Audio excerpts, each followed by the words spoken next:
आलोक बाबू। महोदय,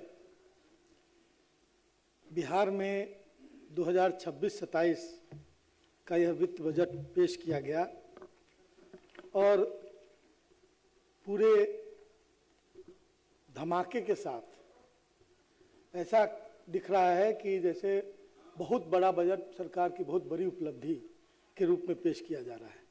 लेकिन बजट को देख के लगता है कि नई बोतल में पुरानी शराब की जो कहावत है वही वही वही दिख रही है।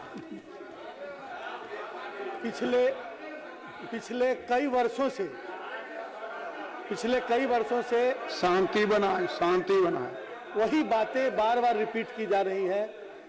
महामहिम राज्यपाल के अभिभाषण में भी वही बातें, और ऐसा लग रहा है कि कोई नया इनिशिएटिव लेने का इरादा सरकार का नहीं है। बिहार में 2,40,000 करोड़ रुपए के बजट को पेश किया गया, जिसमें वरिष्ठ सदस्य अगर कोई उदाहरण देना था तो किसी और चीज का देते। महोदय, बिहार में तो शराब बंदी है। यहाँ बोतल नई हो, पुरानी हो, बीच की हो, जमीन के अंदर वाली हो, शराब का उसमें भी उस सदन में शराब का जिक्र जिसमें उसके खिलाफ कानून बना है, हम सभी सदस्यों ने उसके खिलाफ शपथ खाई है। तो इसलिए कोई दूसरा उदाहरण देते तो अच्छा रहता। शराब को बाकी जगह जो चोरी छिपे करते हैं, कभी पकड़ा जाते हैं तो जेल भी चले जाते हैं, उन लोगों तक छोड़ दीजिए। सदन में उसका जिक्र न करें महोदय, हम लोग तो अच्छा है। महोदय, मेरे भाषण में यह समय नहीं जोड़ा जाएगा महोदय। धन्यवाद।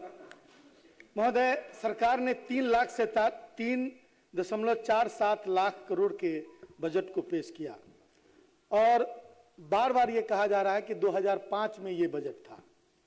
2005 में 24,000 करोड़ का बजट था और 2006-07 में 29,000 करोड़ का बजट था।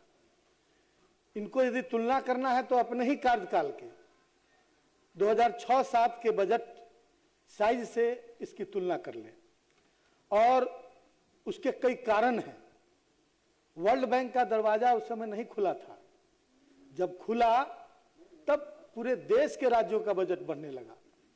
और यह शर्मनाक बात यह है कि बिहार का जो अपना आय है, इनकम रेवेन्यू, वो बहुत ज्यादा बढ़ाने की कोशिश नहीं हो रही है।